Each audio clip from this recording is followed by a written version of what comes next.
You're supposed to get some kind of. Oh. No.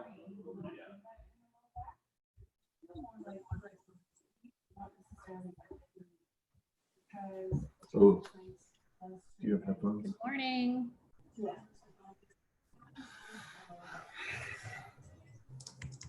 morning, Sarah.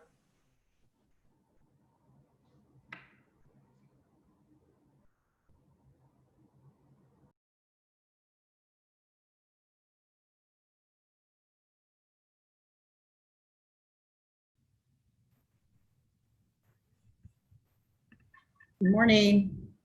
Good morning.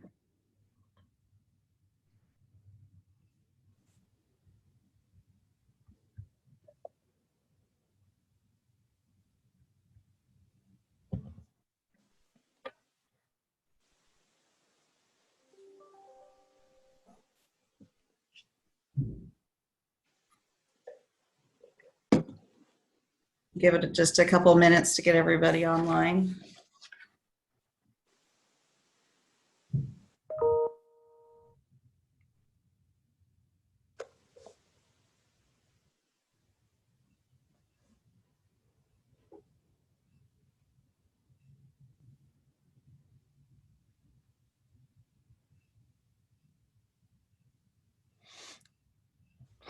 Kim Carson is in the attendees right now. Can she be promoted?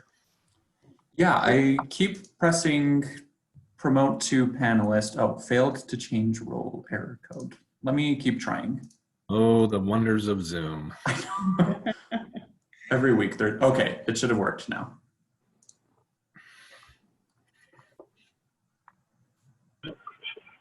Just another few years of COVID and we'll have this down pat. Thank you, and Yeah. good morning. Morning.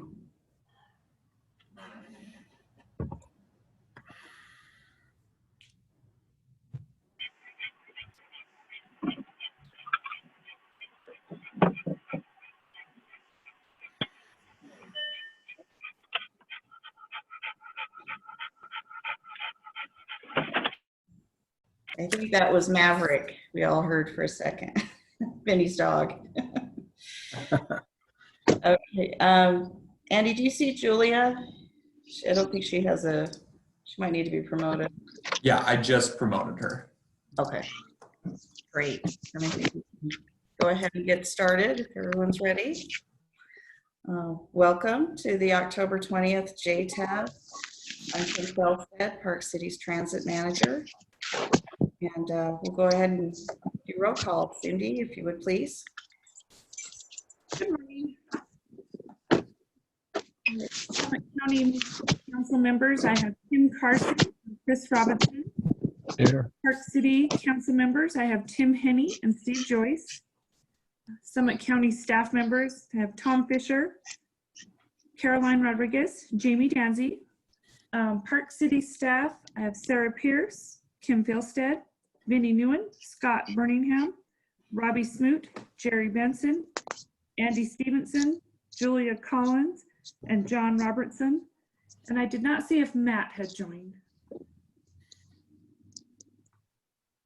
Matt, if he won't be joining us today. Okay, thank you. Okay, great. Thank you, Cindy. Go ahead and read the electronic meetings determination. This meeting will be an electronic meeting without an anchor location as permitted by Utah Code Open and Public Meetings Act Section 52-4-2074 as amended June 18th, 2020 and Park City Resolution 5-2020 adopted March 19th, 2020. The written determination is written determination of a substantial health and safety risk required by Utah Code Section 52-4-2074 is attached as Exhibit A. Board members will connect electronically. Public comments will be accepted virtually as described below. To comment virtually, please raise your hand on Zoom. For more information on participating virtually and to listen live, please go to www.parkcity.org. Exhibit A, determination of substantial health and safety risk. It is determined that conducting a meeting with an anchor location presents a substantial risk to the health and safety of those who may be present at the anchor location. Utah Code Section 52-4-2074 requires this determination and the facts upon which it is based, which include the percent of positive COVID-19 cases in Utah continues to rise. Positive cases from testing continue to increase, and the number of COVID-19 patients in Utah hospitals have also increased. Summit County has a significant rise in COVID cases. This determination is valid for 30 days. It's set to expire on November 15, 2020. Come on, let's go. Okay, this time we'll go ahead and move on to the public comments. We did not receive any written comments to date. Is there anyone that would like to address the JTAB for items that are not on the agenda today? Andy, do you see anyone? Yep. So Bev Harrison, I'm going to allow you to talk, and then just use your microphone and computer. Maverick, come here. Maverick. Let's go. Okay, am I here? Yep, we can hear you. Okay, great. Just a couple things. I'm so happy to Hey, see. Bev, before you start, Yeah. Vinny, can you mute yourself? Sorry about that. It's okay. I'm happy to see more emphasis on active transportation of our overall transportation goal, principle, pillar, what have you. Just as an avid e-bike rider who rides a bike to get everywhere around here, and my car sits in the garage, I can tell you the trails are full of people who I hope are riding from point A to point B.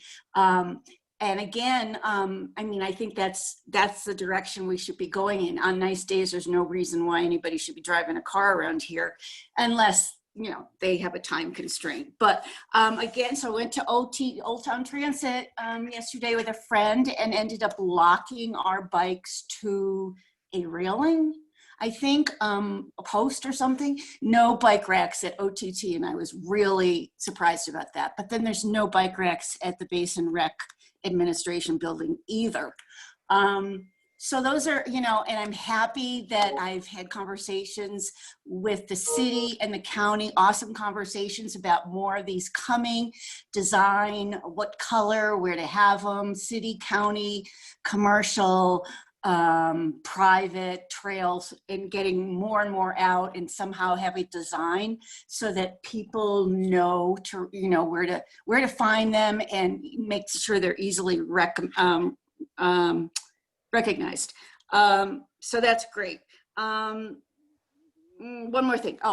I've been working with Recycle Utah also, and we've done a survey on green businesses and bike racks. There are over 100 green businesses in our community, and lo and behold, I don't know that anybody believes that, but there are.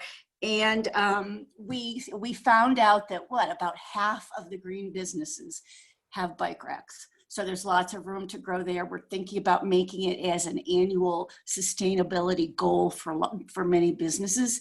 Ecker Hill Park and Ride, I still want to plug that as a place for parkites and Sunnyville Basinites to park their car and go down to the valley.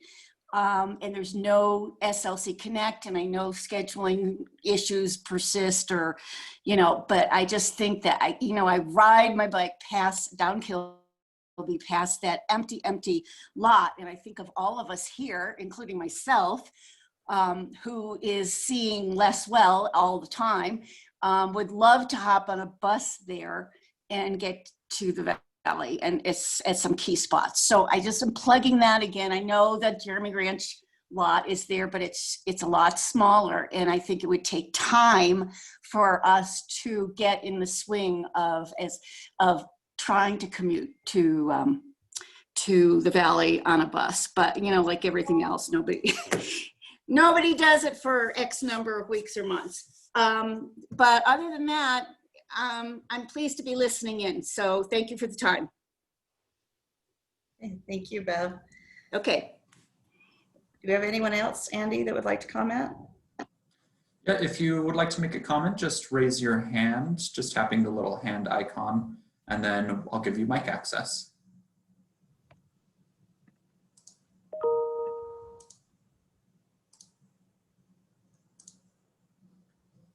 All right, I don't see any hands raised. Okay, great. Then we'll go Hey- on to the next Hey, item. Kim, I've got a quick comment, not from the public, but as a member of JTAB. I thought I'd bring this up because I think we've got an opportunity both on JTAB and also city and county with respect to the plan for transit. You know, I was listening this morning as Leslie was querying Tom on the plan for next summer and the county taking responsibility and the contract with VIA, and Tom did a great job of explaining that.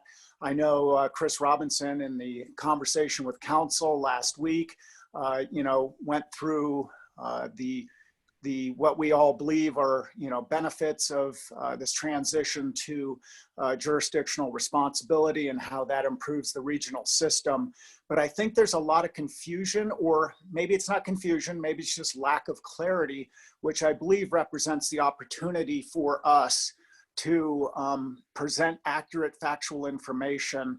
I had the opportunity to talk to the Magos last week, and Eugene, who we all know and is an avid, like Bev, is an avid transit rider and uses transit to get from out in the Kimball Junction area into Deer Valley at work. He had a completely you know, a different narrative about the transit proposal and the direction that we're heading in.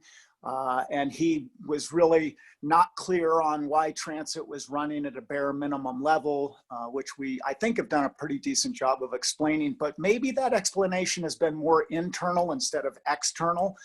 So I'm looking at the opportunity to explain externally to our community and our constituents and our riders what this is all about, what we hope to accomplish, and the opportunities and the improvement for regional transit. And I think we've talked about it enough that we think that everybody else is kind of up to speed. I don't believe that's the case. So I think we need to, or we can. We don't need to, but I think there's an opportunity that exists. And if we choose to, we should figure out strategically how to go about doing that. That's it. Thanks. Okay, great point. Thank you. Okay, then we'll go ahead and move on to our next item. We do not have any consent items on this agenda. We have discussion items. Start off with the consideration to approve September 15th JTAB meeting minutes. Are there any changes to those minutes? They look good to me, and I'd move approval. Okay, do you have a second? Second. Great. All in favor? Aye. Aye. Aye. Great. Go ahead and get those approved and into the record then. So next we have the Quince Junction Park and Ride overview, and John Robertson will take us through that. John, if you're ready.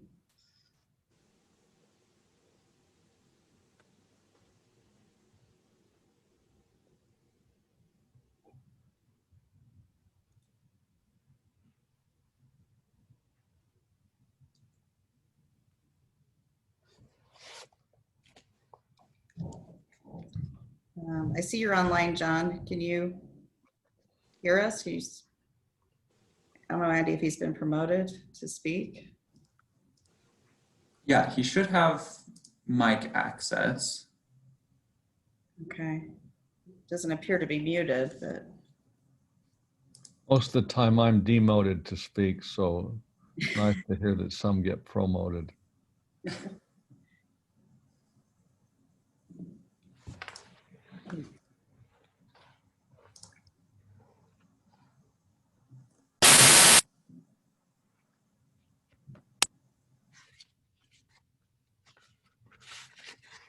John's trying to speak, but I don't hear anything.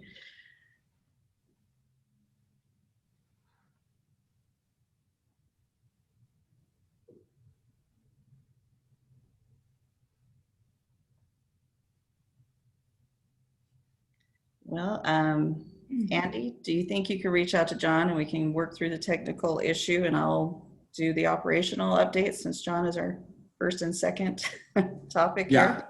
And I can also, John, if you can hear this, you can also try joining through the public link, maybe even if you have a separate Zoom account, and just let me know and I can promote you to a panelist that way. I don't know if it's an issue with this Zoom account or the invite or something, but you can also try the public link.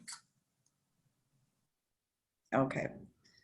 So let's see, Andy, if you would go ahead and put the PowerPoint up for the operational update. Just on a quick note, wanted to let you know, in our last meeting, we talked about winter service changes and a recommendation was made. And then we took that recommendation to the Park City Council meeting on the 22nd.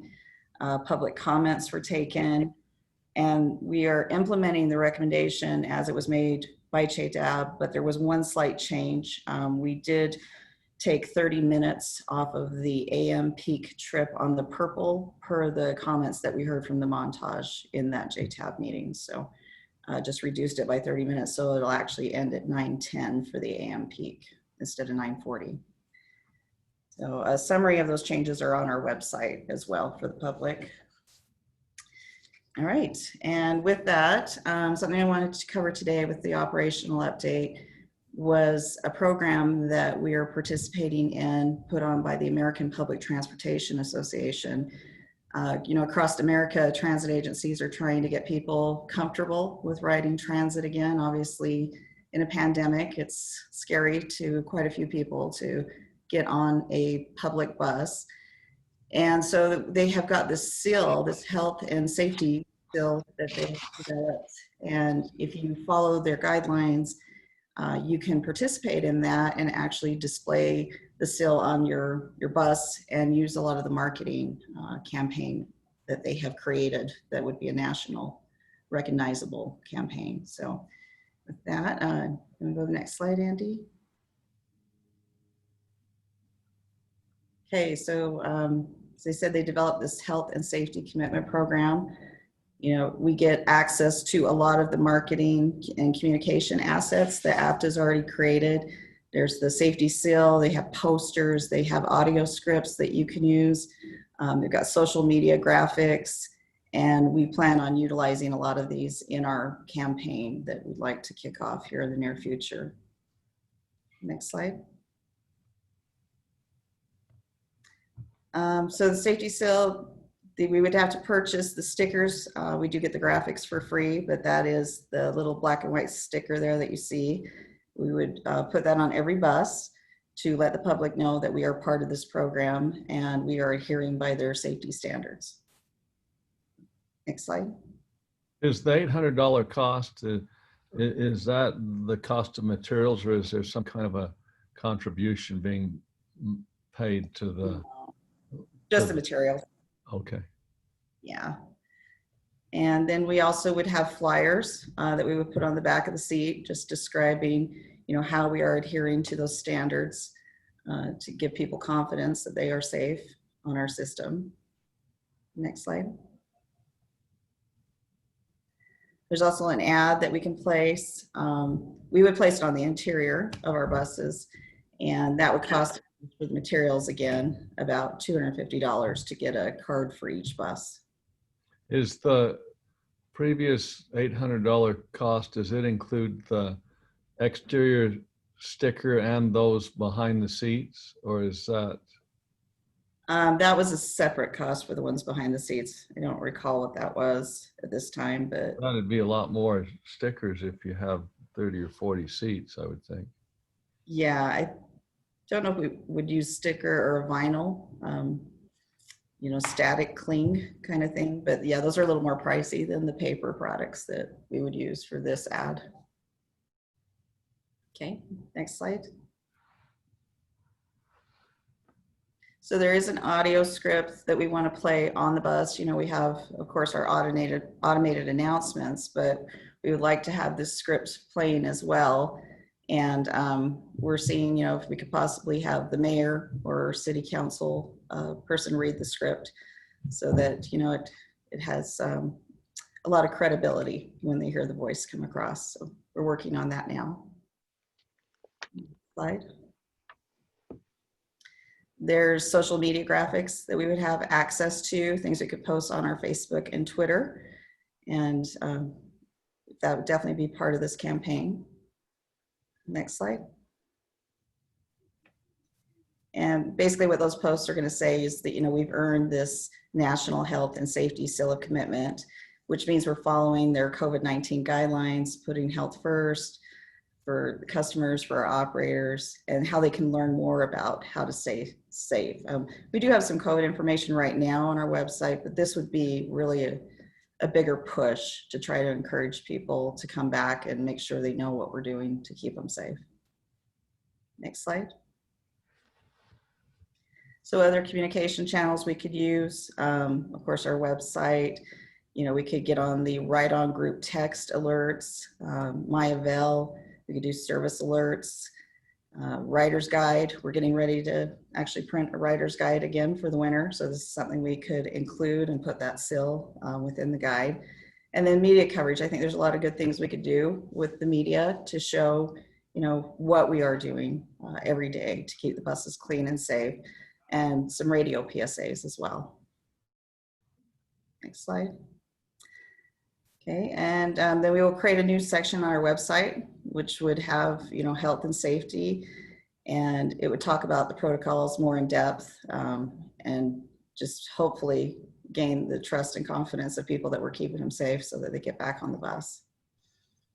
Next slide.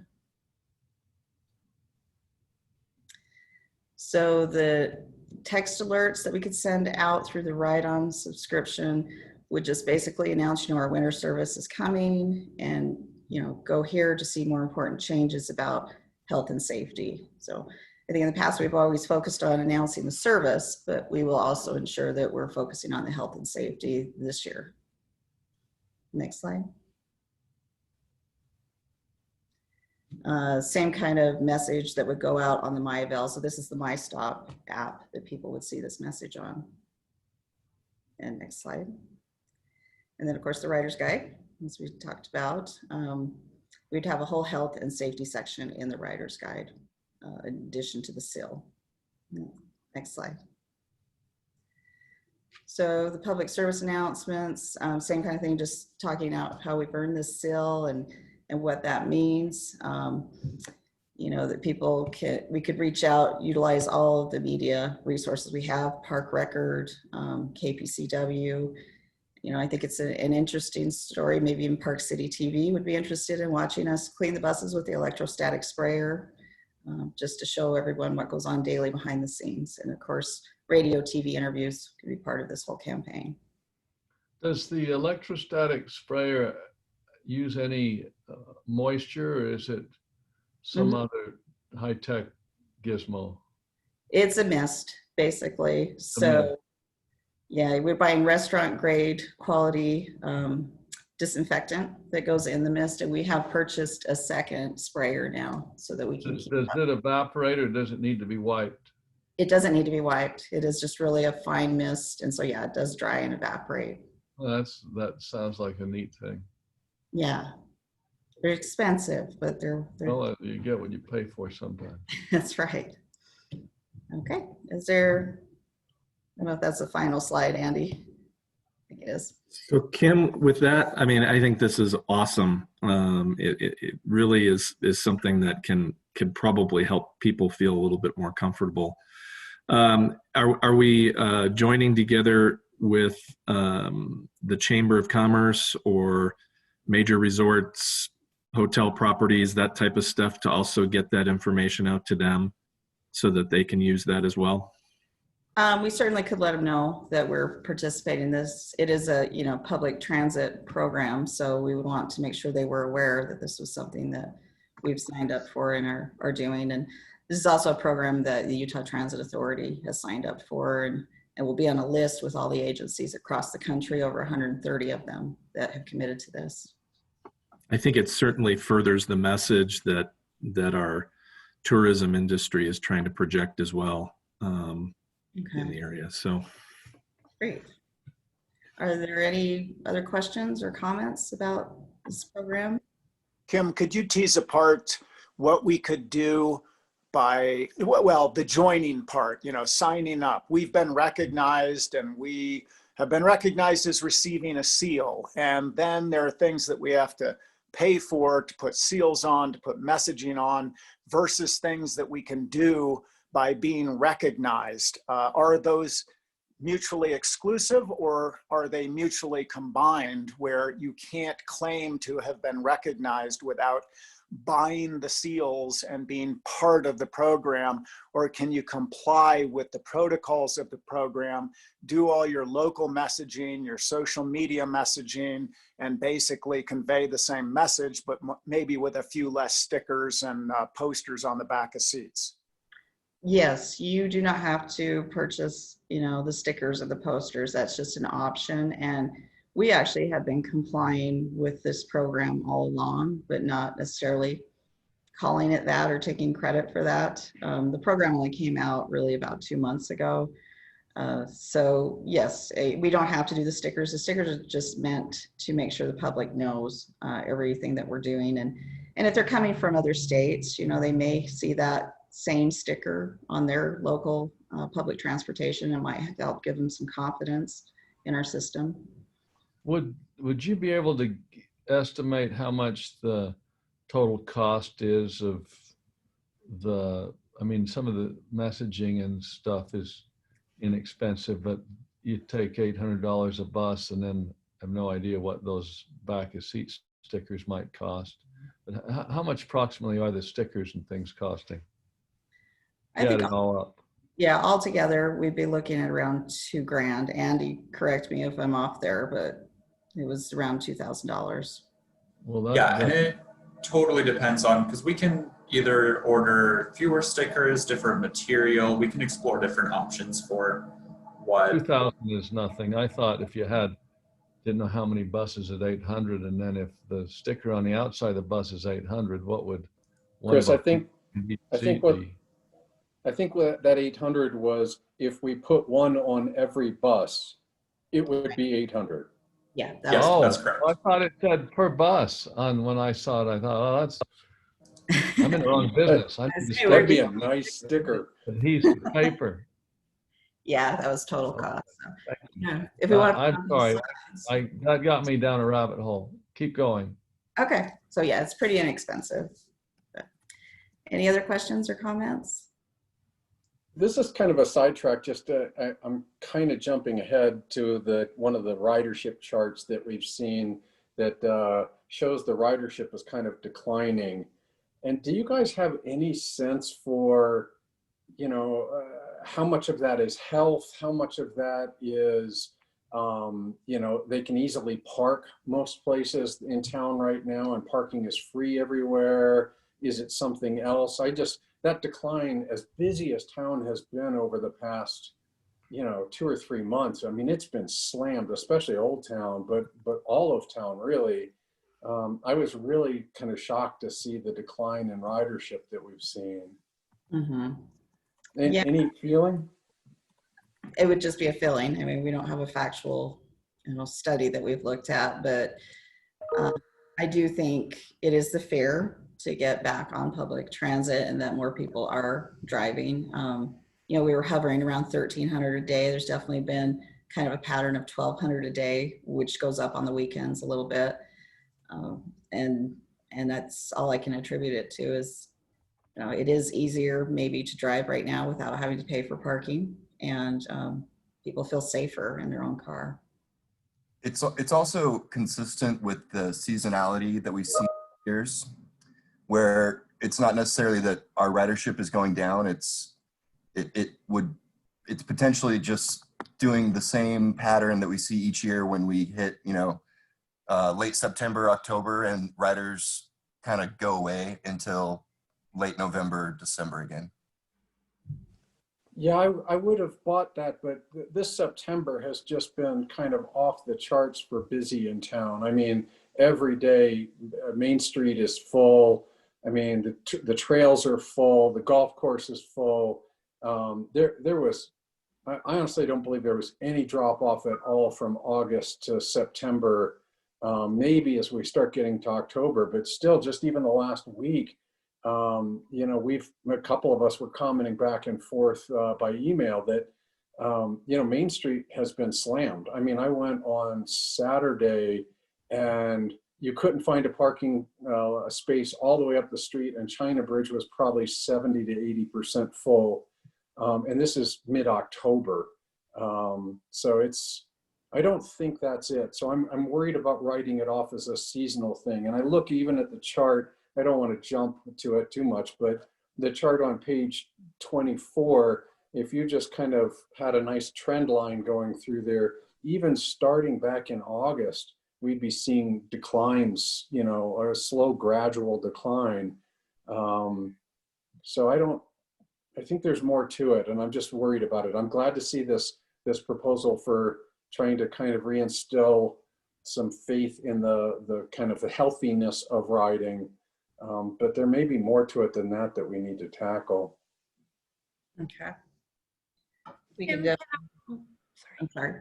I just wanted to see if I could just follow up with what you all are saying. And I agree that there's still a lot of fear out there. I think what we were thinking from our staff's end is a lot of what we're seeing, and again, this is just a feeling, just like Kim said, but a lot of the people that we're seeing in town now, they're here for the long term, and they brought their cars. I mean, it's just like what we're seeing in the real estate market and everything else. Those with resources seem to have relocated to our area because their kids are online in school and they can work from home, and they've moved here. And I don't know that it seems that we're still struggling that the people that have the resources to drive are going to do that because, like Kim said, they're not totally comfortable getting back on public transit, unfortunately.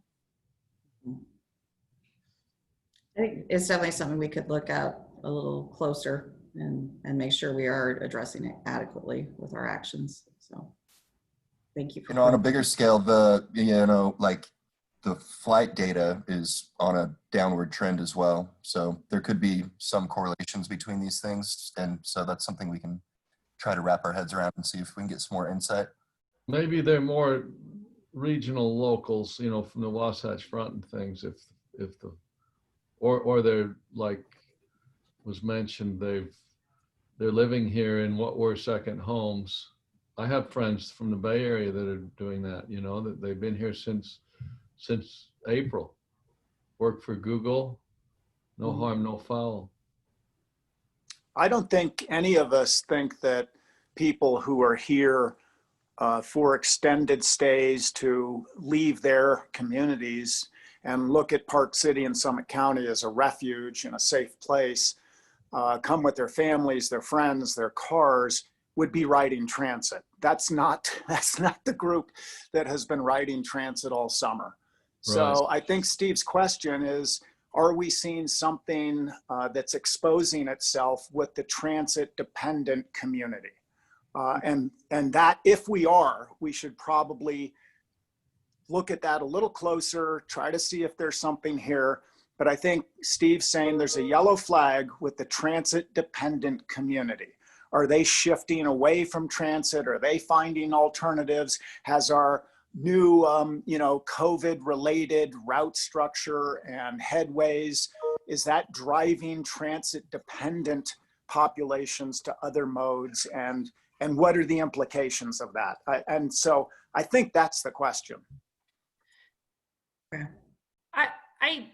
I think we want to be careful in identifying either visitors, that these were tourists, long-term visitors, or transit dependent, because we have no data to say that those are transit dependent riders. In fact, I think our occupancy was, over our actual tourist season was a lot more than we were expecting. Again, I don't know because I haven't looked at it in detail, but I guess to everyone's point, we should explore the data that we do have before, we make any assumptions, whether it's me saying they're, long-term people who have relocated or here or anything. I think it makes sense to look at the data we do have and then make our assumptions based on that, or make some inferences based on that and build our response plan from there. Well, if we don't have any data and all we're doing is basing everything on anecdotal evidence and our individual sense and feeling of what's going on, then to say, you know, our intention with going to a minimal level of service was to provide a service for transit dependent populations. That's been very clearly messaged. It's been part of our strategy. It was done intentionally. And if we're seeing a trend in ridership based upon that intention, that would indicate, and yes, it's just a feeling, and no, we don't have data, and we've never had data. We've never had data to suss through and see how many people are transit dependent and how many people are tourists. We've all based it upon, hey, I was on a full bus and there were a whole bunch of people and they all had skis and they looked like a family. I think that's a guest. So, you know, we're sort of where we've always been. And if that's what we're doing, then I think Steve's question is valid in that, is there something underlying this anecdotal trend that we're seeing? And should we be aware? But you know what? We're moving into a new phase of transit for winter. We're going to be, you know, adding service, and we're doing a shift that'll improve the regional system. So, you know, whether it's meaningful, I don't know. I think it's interesting, and I'm not sure how much time and energy we should spend on something that's simply interesting. I think regardless, the information that Kim brought to us from the American, what is it, the American Transportation? Public Transportation. Or Public Transportation Association. I think that is a good start in trying to communicate and make sure people understand that there are a lot of safety standards in place and that we're doing everything we can. So thank you for bringing that information to us. Thank you. Yeah, well, I do think we have a lot of data points that we could look at and see if there is a correlation that wouldn't necessarily be too time consuming, but could show. The two things I would ask just real quick on this is, if Robbie, when you do this chart for us, I like this just standard line chart. If you could just add a trend line to that, it would make it a little more obvious, since we always have little spikes and valleys and stuff. If you could add a trend line.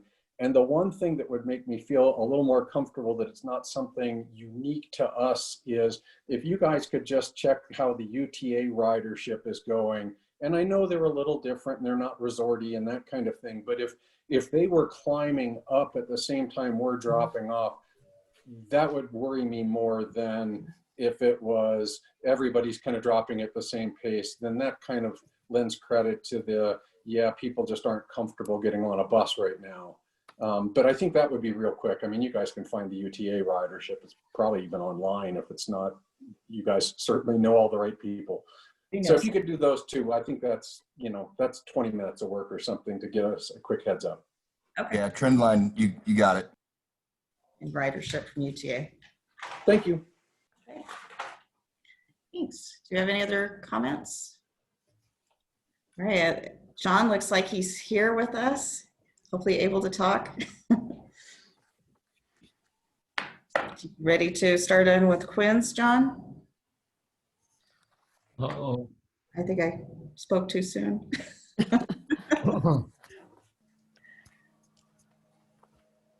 John, were you able to dial in? He's not got his mute on, but he's talking and I cannot hear him. We have a phone number, don't we, Andy, on the... Yeah, and I sent him one too. Okay, so maybe to dialing in.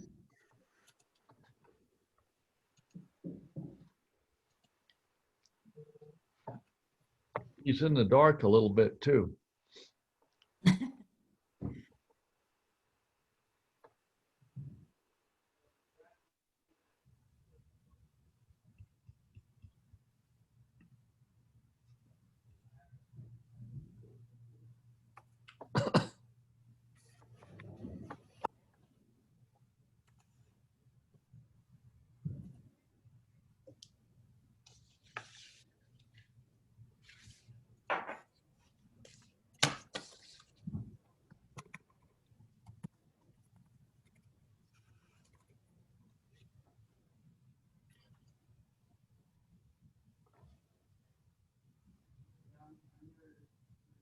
Can you hear me speak? Yes. Yes. Oh my gosh. This is a Oh, he got muted there for a second. You got muted. There you go. Is that better? Better. Okay. I'm going to stop touching anything. I'll just try to present. Okay. I apologize for all of the challenges there. Let me pull up the PowerPoint, which, of course, it's not right there. Just give me 1 second so I can make sure I have it to share.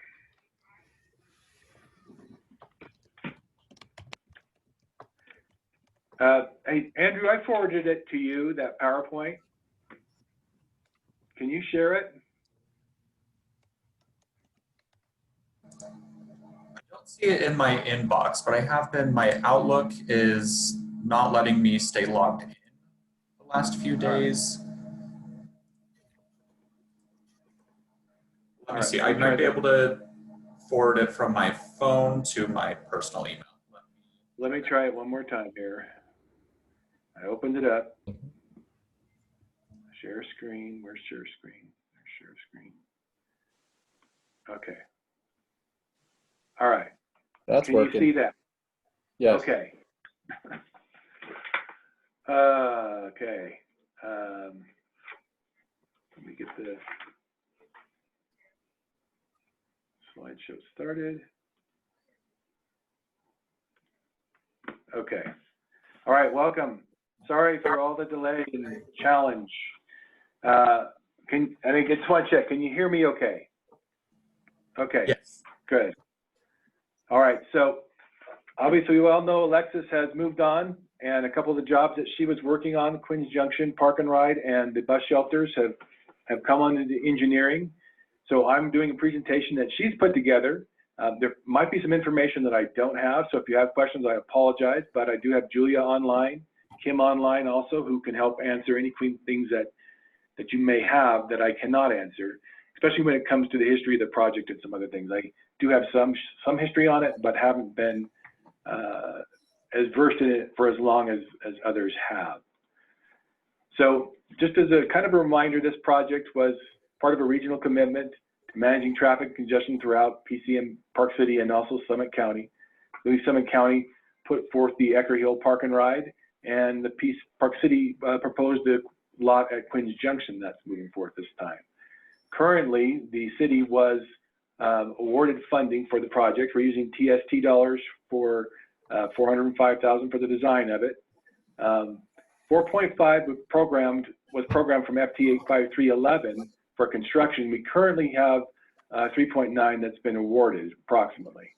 The current cost estimate of the project right now with 2021 numbers is $2.9 million. That's the current estimated cost of the project. There is a phase 2 to the project, which will include a transit center and some EOL facilities, which will require additional funding that have not been identified at this time. So when the project was being looked at as to where to place it, there were some considerations that needed to be taken into consideration. Required limited land acquisition or low cost, met priorities that I'll show on the next slide, accommodated frequent visit transit service or within a location that had that. And then also future inbound bus only on State Road 248 was a priority also. And in spring of 2021, UDOT will be doing a project that will be striping in a bus lane only into Park City from the 248-40 interchange. So some of the project goals that had come out of the priorities, as we looked at 3 different sites, had to do with connectivity, safety, security, accessibility. You can see the list of guidelines that we looked to rate these projects as. And of the 3 that we looked at, which was the existing Richardson Flat Park and Ride, the UDOT detention parcel that's to the south of this proposed parcel, and then the frontage road parcel, that's the one that we went forward. And the one that we're looking at did score the best. And these are, again, the 3 parcels that we looked at to maybe be the ones that could meet. And you can see that more expensive one to retrofit was Richard Flat. And it didn't, from the standpoint of location to the rest of the, where the off-ramp was, et cetera, it just did not score as well. And that was some of the fatal flaws that came up out of that. So the proposed design right now is currently at 60% for the site that we looked at. Alexis has listed a number of stalls as 470 parking stalls with electric vehicle charging. Bike share in the future, there is a rail trail connection that meets up to it just to the east, and it has easily accessed from Wasatch and Eastern Summit counties. The current status of the project is, like I said, in the 60% design portion of the phase of the project.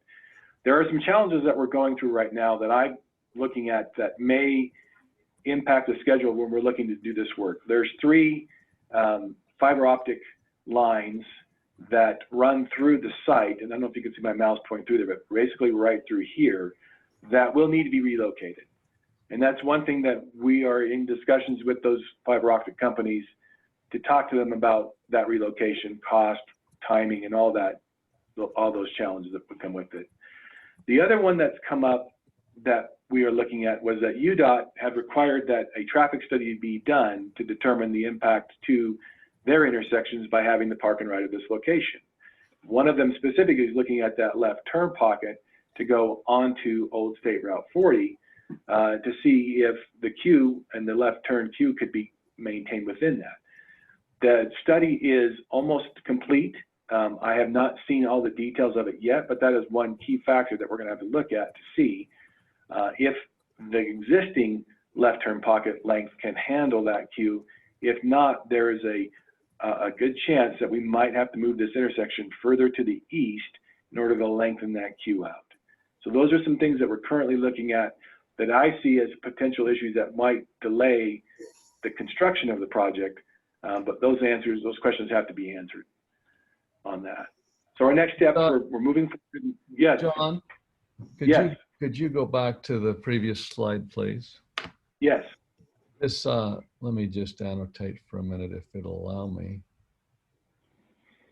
Sometimes it will. Let's see what's the matter now. Guess I can't annotate. But in any event, the triangle that's kind of like comes to a widow's peak there, that thing there, that's UDOT right away, is it not? I believe so, yes. So you're saying that you may have to bring this intersection in, sweep it further to the east, and then bring it back perpendicular to that corner to give more stacking distance between the yes. northbound on-ramp and the old US 40 frontage. Correct. Have you had any other, is that potentially a fatal concern of this, or just a bump in the road that would add budget but and time delay, but that would, do you think that one of the concerns that I've had about this is this very thing, that this is kind of gummed up already, and that Quinn's needs a major overhaul, and now we're going to have a pretty big stake in the ground, millions of dollars here, that kind of is becomes a constraint to UDOT in dealing with this interchange. I don't see it as a fatal flaw. It's definitely a challenge that we're going to have to overcome, and it could potentially delay the project. We've been having direct communications with UDOT on this. We're going through the traffic study right now with them at their request to look at this and see what the impact was or is.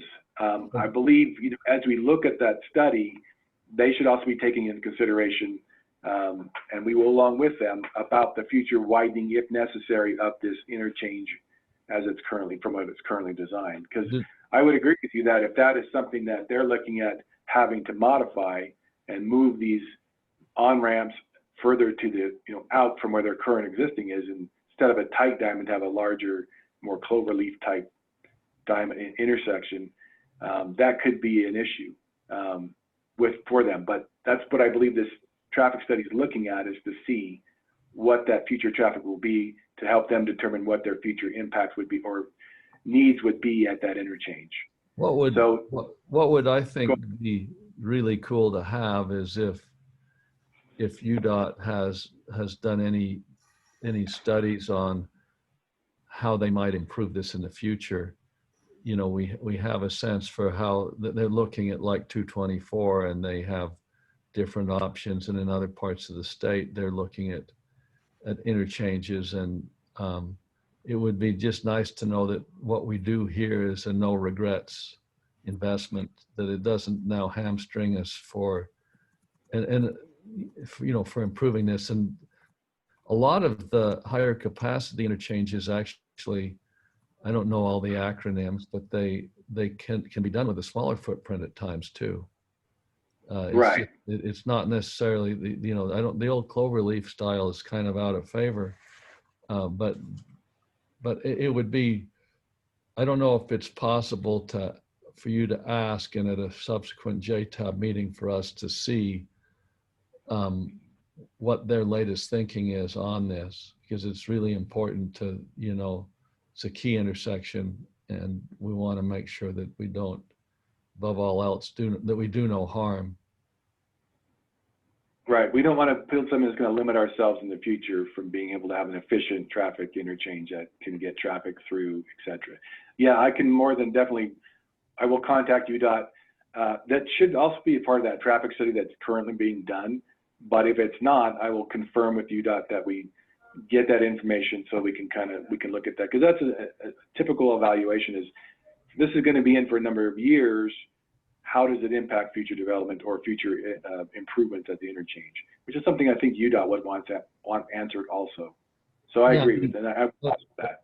As I see it, it's about the size of, slightly smaller than Ecker Park and Ride, but it's a lot more accessible in some ways, assuming that, you know, you can solve this interchange issue. But it is, I forget what you said in the earlier slides, but it's $4 or $5 million bucks. Well, you had a $2.9 million cost, but it seemed like you had other monies that exceeded that. I wasn't quite sure how the money worked. Maybe you could take a second and show us that again. And a pretty couple of slides ahead of this. One more, next one. That one. Yeah. So there's 4.5 million programmed for the project. That's how much was acquired from the from FTA. The current cost estimate. Yeah.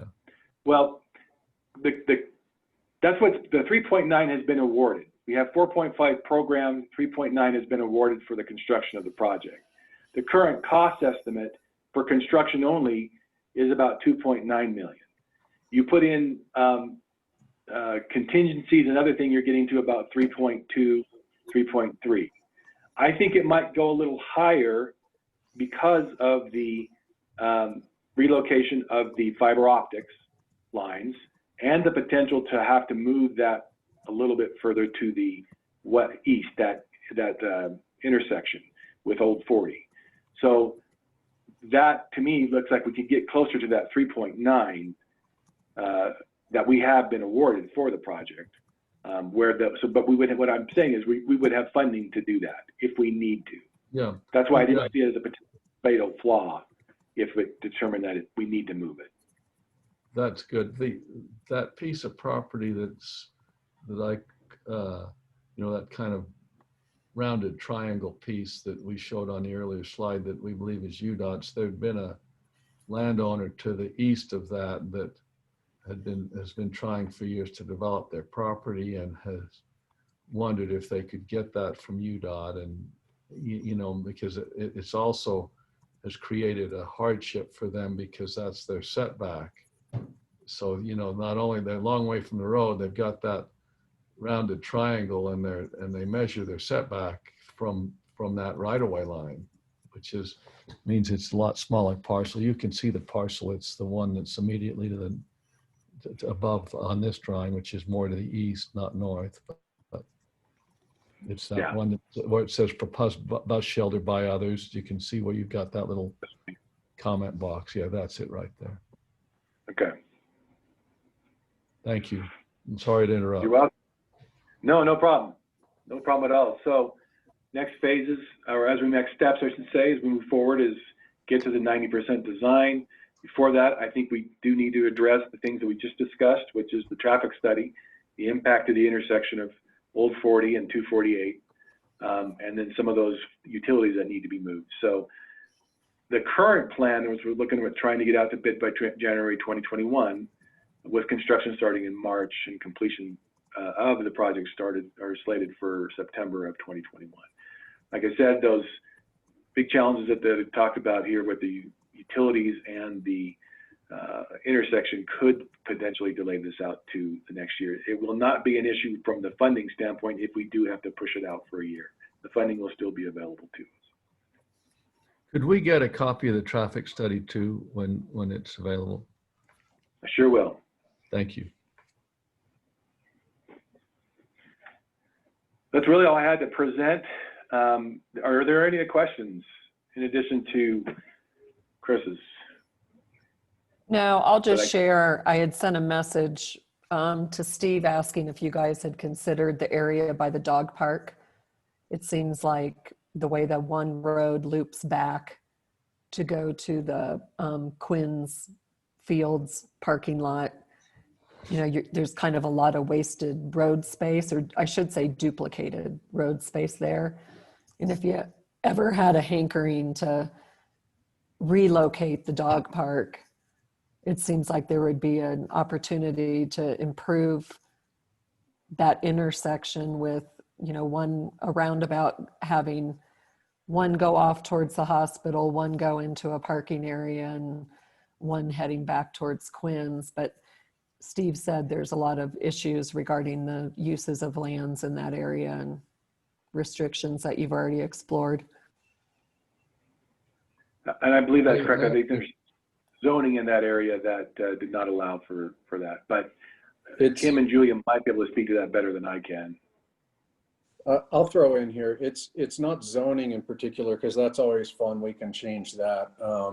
But it's restrictions that came from the whole Quinn's development of how we acquired the land, and it's limited to, you know, certain types of recreational use and things like that. And to get that kind of space that we would need in there and to fight kind of the use challenges is tough. There's actually, you know, we actually looked kind of going back towards town on both sides of the road, kind of between the film studio stoplight and the Richardson Flat soon to be stoplight. And there's quite frankly, there's issues all along the way there. Some of it's even locked up in conservation easements. Some of it's in land transfer or density transfer development agreements from things like Park City Heights. So there's no chunk of land anywhere along 248 coming inbound that you go, oh, well, this would work. Mm-hmm. Well, your stated purposes too were that it would be one with lower, easy land acquisition costs and that could be done quickly. And the lease with UDOT certainly satisfies that. And the outline in the report showed how you've been working on it for 3 years. So you put a lot of work into it. We just want to make sure that it doesn't become a problem. I didn't understand how you were connecting the rail trail. You said there's a connection. Is it along just the 248 right away? Yeah, so right along, you know, the rail trail connects back a little bit further to the east, and there's going to be a path. There's already a sidewalk there. We would look at maybe widening the sidewalk a little bit within the right of way. I don't think we'd have to require any right of way, but then bring it in right to this intersection here. Uh-huh. So that would be the connection to the rail trail. Yeah. Well, that's a nice feature too.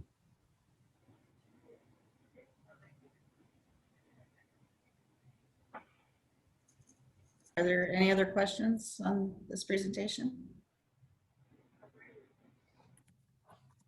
Right. Well, John, you're up again for the bus shelter. Well, and I don't have a PowerPoint for this. I've had, again, conversations with Alexis, just getting up to speed on a lot of things. I do know that the plans are at a 90% design, the construction documents, I should say. And this would be for the installation, as you all know, the installation of 2 improved bus stations, bus stops, excuse me, on Park Avenue, and then doing some widening on the sidewalk from the bus stops down to the 248, 224 intersection, and then east along the south side of 248 to improve the sidewalk and widen it a little bit there, which requires some retaining walls being moved and reconstructed, and requires a little bit of right of way from a couple of property owners.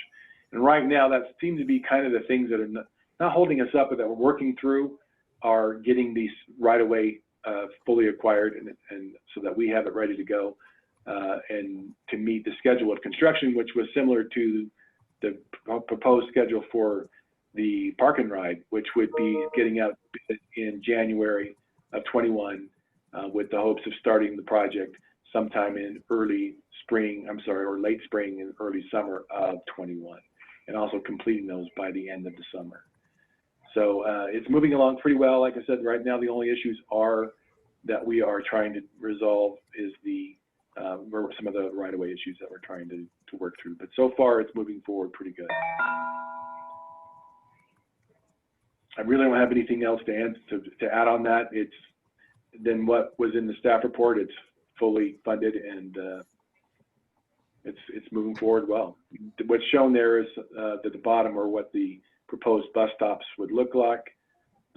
They are kind of module in nature, the way we've constructed them or the way they've designed them. So we could basically take the same concept and either make them smaller or make them a little bit larger throughout town. So this is the idea that we're moving forward with, to try to put in these types of bus stops throughout Park City, and using this same kind of base plan to build from. The motif of hearkening back to the historical mining sort of architectural theme is nice. Are these enclosed on approximately 3 sides, or how? I believe so. When I looked at some of them in plan view, it was hard for me to. There's a few slides further down that show them. So in the summer they'll have good there'll be good protection and functional year round, both, all 4 seasons. Correct. Yeah. So, John, I really appreciate you taking up these projects and getting up to speed as fast as you can. I know that's a tough thing to do. But my question is for Caroline and Jamie Moore. So the shelters that are being designed and forwarded into a project in Park City, does that have anything to do with a future contract in relation to the larger shelter project that was going to be both county and city, or are we doing that separately? It's somewhere in between there. So of course. But when Alexis was heading this project, one of the things she incorporated, as John said, is that it's meant to be modular. So there's varying tiers of shelters, and this is sort of like the big super shelter, but the smaller shelter types that were designed are meant to reflect this design aesthetic as well, and can be installed on a smaller level. So it is related, but this project is really almost standalone because it's so comprehensive and so big. So we would probably see a separate contract let. Oh, yes. RFP and contract let for those, for that other, the list that we've seen over the past 2 JTAB meetings. Yes, I think the intent was to bid those separately, since the other contract is just flat work. I don't know if John has a different answer than I do, but this is a pretty big project, so. Yeah, we're actually bidding this out, the structure itself out separately from the rest of the flat work of the project. We're doing that, so we'll have the contractor come on board, he's doing all the flat work, and he will work with the contractor that's going to come in to install these. But we're doing that separately so that we can also then use that contract for the future bus stop locations and putting in this type of structure. We'll have somebody already under contract for those work within the city. What was the material you're using that I saw in the report that was different than glass or plexiglass, that's that translucent or transparent siding? I think it's polycarbonate. Polycarbonate. Yeah, I'm not positive. Thank you, Carolyn. I'm not positive. I haven't gotten that much into the weeds just yet. Uh-huh. It hopefully isn't prone to scratching.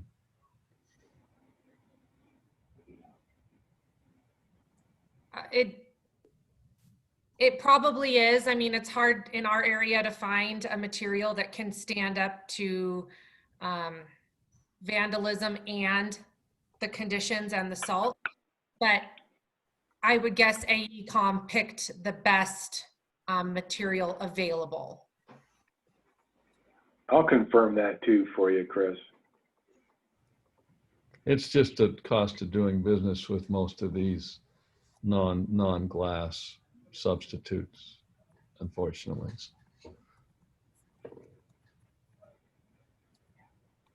Are there any other questions about the bus stop shelter design? Like not. Thank you all very much. Appreciate your time. It's nice to meet you all virtually. Thanks, John. You too, John. So, by the way, John, where are you from? I may have missed a little of your background. Oh, yeah, and I didn't provide it, I guess, really. Well, I've been with Park City now just under a year. I came from the Fresno Clovis area in California. My wife and I moved out here after our kids all graduated and left us alone. So we thought, well, let's go have fun and get up into an area that we can really enjoy, get outside and enjoy the weather. Did you move in anticipation of this job, or were you already in the area? Yeah, we moved for the job. Good. Yeah. Yeah. Chris, you might like to know that because this is such a small world, John and I have close family friends from the same teeny tiny small town in California. And John's current best friend is my mother's current boss. Wow.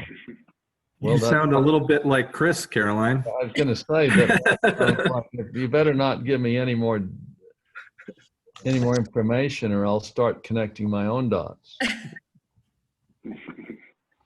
Go Warriors. okay, great. Thank you, John. Appreciate it. You're welcome. So the next item we have would be agenda items for upcoming meetings. We will have to talk about our 2021 meeting schedule. Probably best to do that in November. And our next meeting is. I would love to hear from the JTAB members if you want to keep meeting monthly. I'm assuming we should be doing that, but just Kim and I could put together a proposed date schedule for 2021. Just wanted to get your thoughts. I think monthly is essential, especially as we start working toward a change in our relationship. It'd be good to keep that cadence at least, if not more frequent. I agree. Okay. So Can I ask one question that wasn't on our stuff anywhere? When I looked at the ridership numbers for, I guess it was listed as Exhibit A, but it's the normal little bar charts we see. I noticed that the brown line wasn't on there at all. And I know we've kind of made our transition. So it's a two-part question. One is, will we start seeing brown line stuff reported with this, or are we going to keep that somehow separate? And along those lines, can you guys talk about how that's going and what your ridership's like?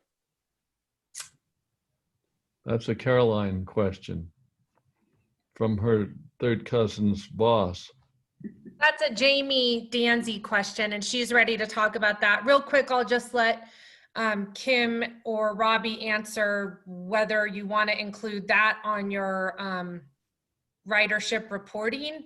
I guess my initial sense would be to report it, but not on a graph that says Park City Transit ridership. We could say transit ridership, but I have no strong feelings either way, so I would leave that to Kim and Robbie or the JTAB members to decide. Anecdotally, I think we're up 200% year over year. I could have it reported either way. So whatever the JTAB prefers. I agree. I'm happy to include it in this one. If you want it to be separate, that's fine too. Well, this might be a nice way to start kind of our, hey, we're working together, but we're transitioning apart to kind of reshape the relationship. So maybe the answer is, as part of these JTAB things, there's a single page kind of like this, that's the, whatever you want to call it, the Summit County Transit or Snyderville Basin Transit, as that comes into play. And we just, because you guys have the oh, I forget what it is, the Kimball Junction commuter thingy, whatever that is, and now the Brown line.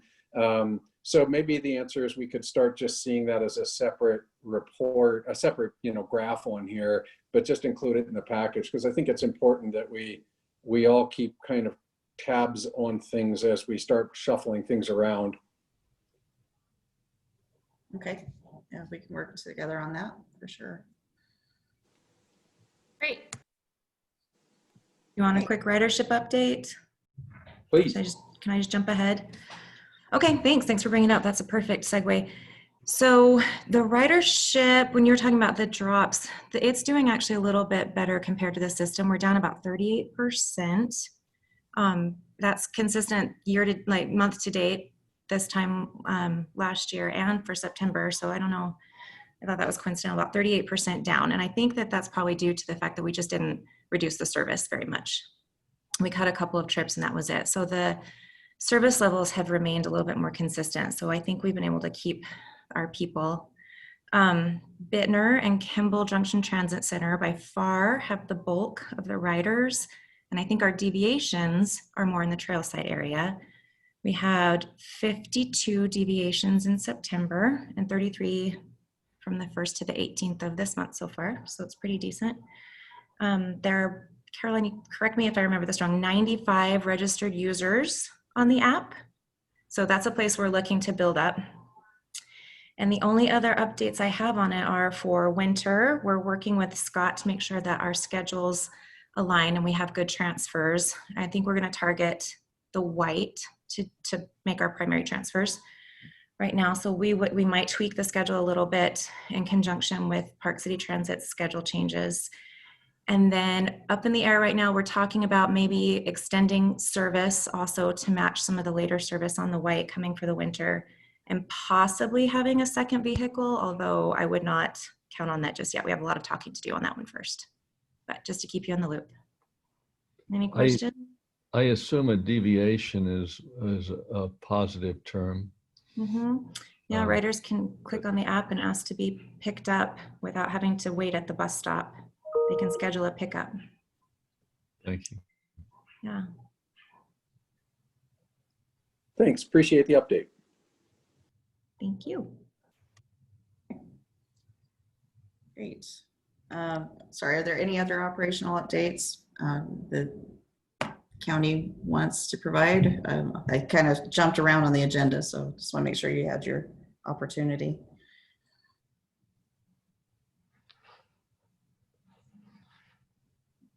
Okay, sounds like we're good. All right, so we'll go ahead and propose a draft schedule for 2021. Sounds like for next JTAB, which is on the 17th of November, Tuesday, 9 a.m. And that's Can you send an Outlook invitation, please, if you haven't already? Sure, there should be one, but we'll confirm. Maybe I've got one. Let's have a look. Okay. Looks like that's the end of our agenda. Is there any more business? Okay. I have an Outlook agenda for this appointment for the 17th. So thank you. Great. Okay. Thank you. Right. Well, then I guess at this time we'll go ahead and declare the meeting adjourned if there's nothing further. I move adjournment. Second. Great. Thank you. Aye. Aye. Thanks, Aye. everybody. Yeah. Bye-bye. Thank Thanks. you. Good work. Thank you. Have a good day. You too. Bye.